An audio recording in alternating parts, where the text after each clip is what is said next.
Jésus glorifié. 6 jours après avoir reçu la confession de Pierre et prédit ses souffrances, Jésus conduit ses 3 disciples les plus intimes sur une haute montagne et là toute sa personne resplendit d'une gloire éclatante, 1 à 2.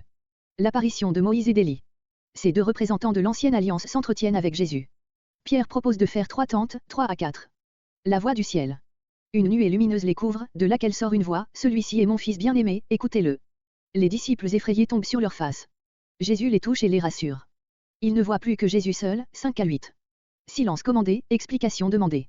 Jésus défend aux disciples de parler de ce qu'ils ont vu jusqu'à ce qu'ils soient ressuscités. Il l'interroge sur le sens de la prophétie qui annonçait qu'Élie devait venir premièrement. Jésus leur apprend que cette prophétie a été accomplie en Jean-Baptiste. Le sort de celui-ci sera également le sien, septembre 2013. Verset 1. Verset 1 à 13 la Transfiguration. 6 jours après les entretiens qui précèdent, Matthieu 16.13 et suivant. Luc dit, environ 8 jours après, ce mot environ explique suffisamment la différence. Les 3 disciples que Jésus prend avec lui furent seuls témoins du moment le plus glorieux de sa vie et de son plus profond abaissement, Matthieu 26.37. La haute montagne, où se passe la grande scène qui suit, serait, selon une tradition datant du IVe siècle, le Tabor.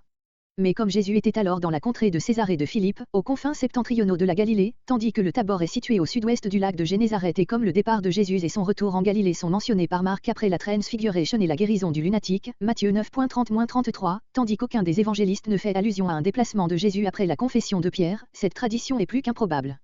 On suppose avec beaucoup de vraisemblance qu'il s'agit de l'Hermon, dont les hautes sommités s'élèvent près des lieux où étaient alors Jésus et ses disciples, voir le voyage en Terre Sainte de Félix Bauvette, page 349, 7e édition, Jésus, par Madame de Gasparin, p. 143. D'après notre récit et celui de Marc, on pourrait penser que le Sauveur gravit cette montagne avec ses 3 disciples en vue de sa Transfiguration.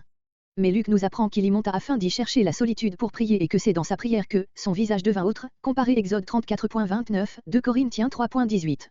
Verset 2. Grec, métamorphosé, transformé. Matthieu et Marc emploient seul ce mot, Luc dit, l'apparence de son visage devint autre. Il n'est pas sans intérêt de remarquer que saint Paul exprime par ce même verbe la transformation morale qui s'accomplit dans le chrétien par sa régénération et sa glorification graduelle, Romains 12.2, 2 Corinthiens 3.18. Les évangélistes empruntent à la nature toutes ses splendeurs, comparez Marc et Luc, sans parvenir à nous dépeindre la gloire divine dont toute la personne du Fils de Dieu fut comme inondée en ce moment.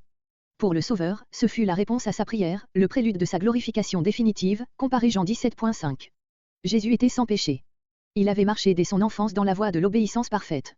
Il s'était développé sans relâche dans la sainteté. Il était arrivé au terme de ce développement.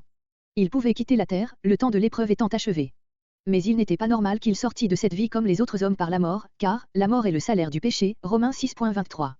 L'issue normale de l'existence terrestre pour cet homme parfaitement saint était la glorification progressive de son être tout entier. Son corps toujours au service de Dieu, toujours l'instrument de la sainteté, devenait un corps spirituel, un corps céleste, un corps tel que nous le posséderons un jour. Il mûrissait insensiblement pour le ciel et la Transfiguration marque précisément le moment où Jésus arrivé au point culminant d'une vie humaine, parvient au terme naturel de la sainteté, je veux dire à la gloire. Charles Poré, chrétien évangélique, 1879, page 113. Les miracles de plus en plus éclatants que Jésus avait accomplis dans les derniers temps, multiplication des pains, marche sur les eaux, étaient des indices de ce triomphe croissant de l'esprit sur la matière. Mais il fallait que Dieu lui donnât une démonstration solennelle, impossible à méconnaître, non seulement pour lui, mais pour ses disciples, de la réalité de la victoire qu'il avait remportée sur la mort par sa sanctification parfaite. Cette démonstration lui fut fournie par la Transfiguration où Dieu l'éleva, quelques instants à l'existence glorieuse du ciel.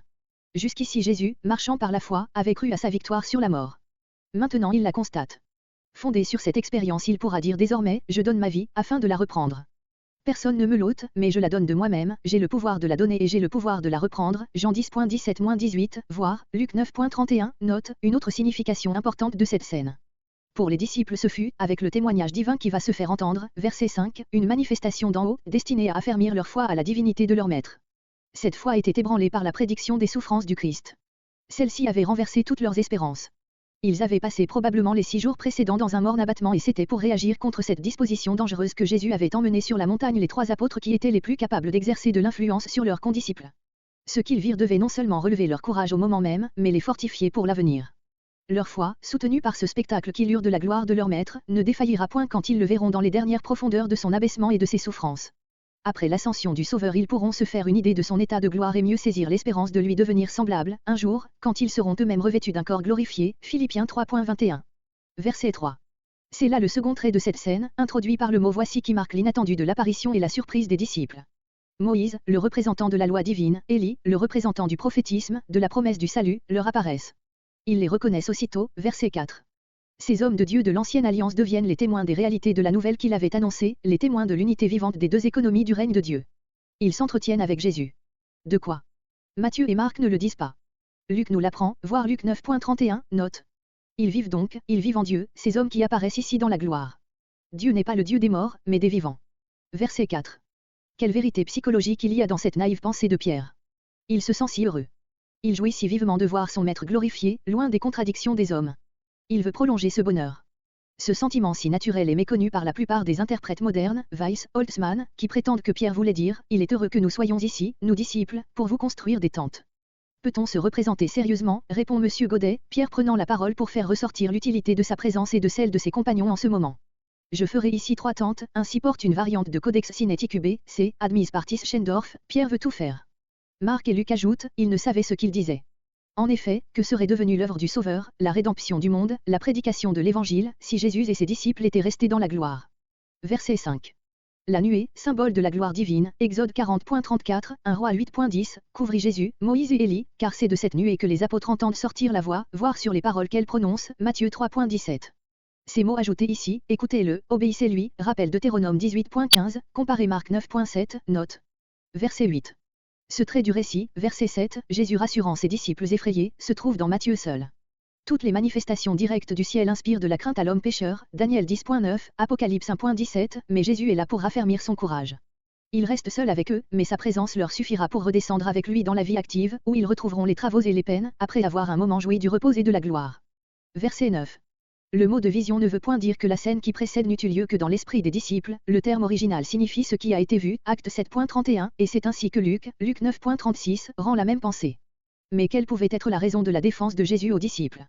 La plus simple, parmi toutes celles qu'on a cherchées, c'est que le récit qui précède, répété dans le peuple, n'aurait point été compris et aurait pu donner lieu à de fausses interprétations. Jésus lui-même n'avait admis que ses 3 disciples les plus intelligents à être témoins de cette scène.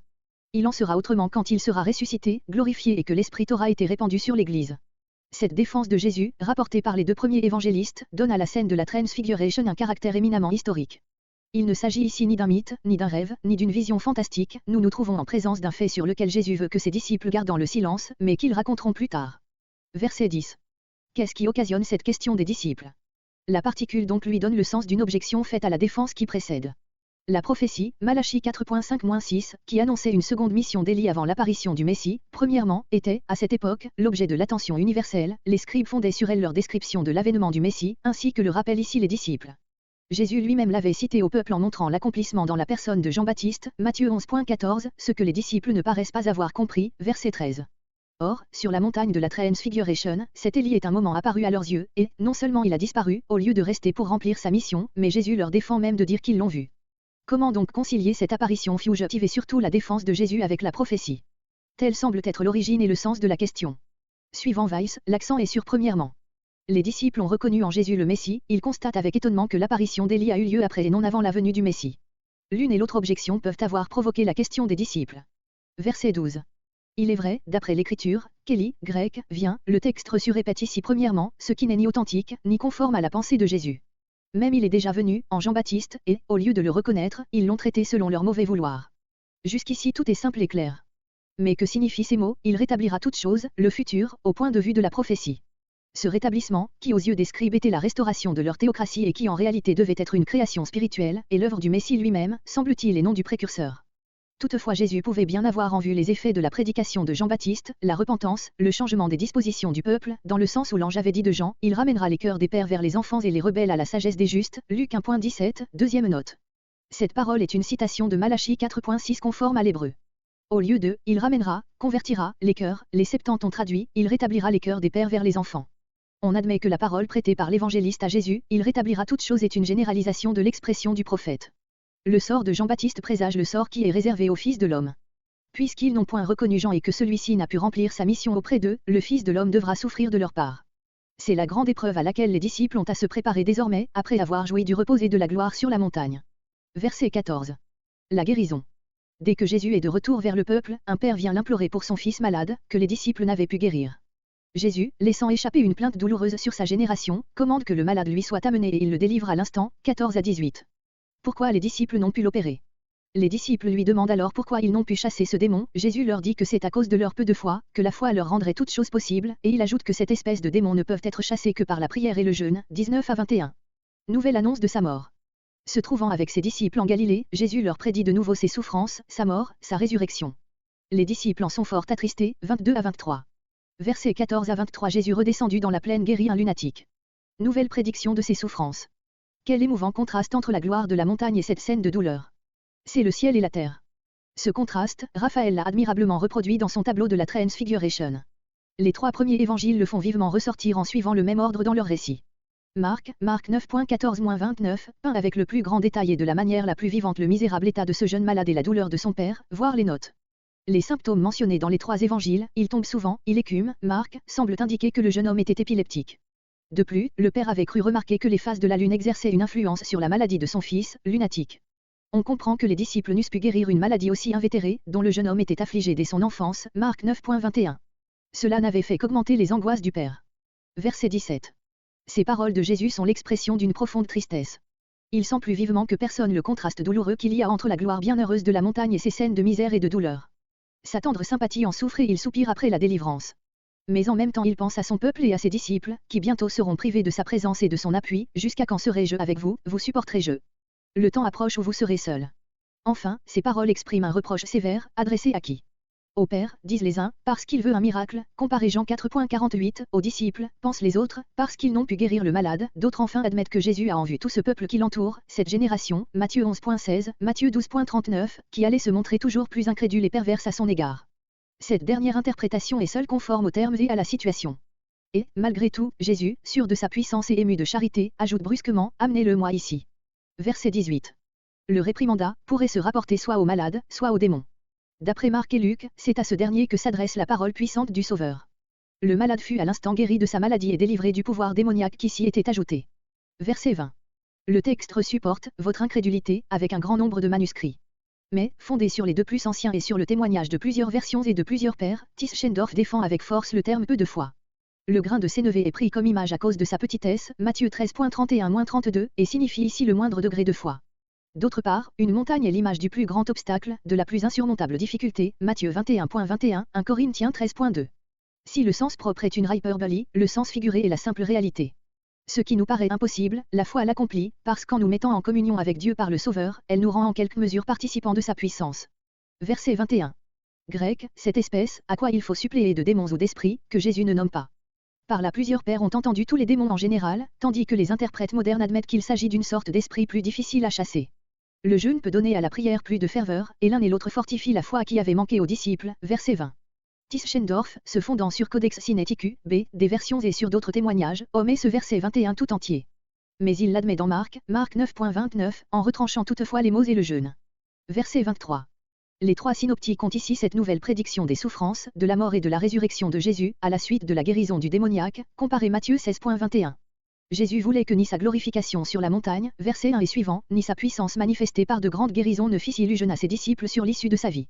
Ils sont fort attristés, donc, ils ont cette fois compris quelque chose de ces paroles, mais ils arrêtent leur pensée sur la mort, sans pénétrer jusqu'à la résurrection. Verset 24.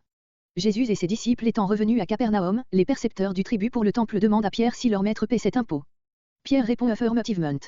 Jésus prévenant le récit de Pierre fait observer à son disciple que, puisque les rois exemptent leurs fils de tout impôt, lui, le Fils de Dieu, ne devrait pas y être soumis, 24 à 26. Mais ne voulant point exciter de faux préjugés contre lui, il ordonne à son disciple de pêcher et lui annonce que le premier poisson pris aura dans la bouche un statère, qu'il emploiera à payer le tribut, 27.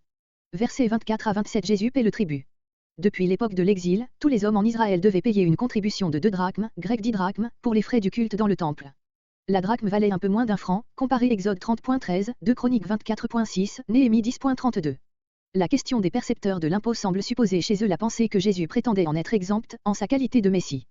Peut-être cette question était-elle motivée simplement par le fait que Jésus était en retard pour payer cet impôt. On percevait celui-ci au mois d'Adar, commencement de mars. La réponse de Pierre prouve que Jésus avait l'habitude de s'acquitter de ses obligations légales. Verset 25.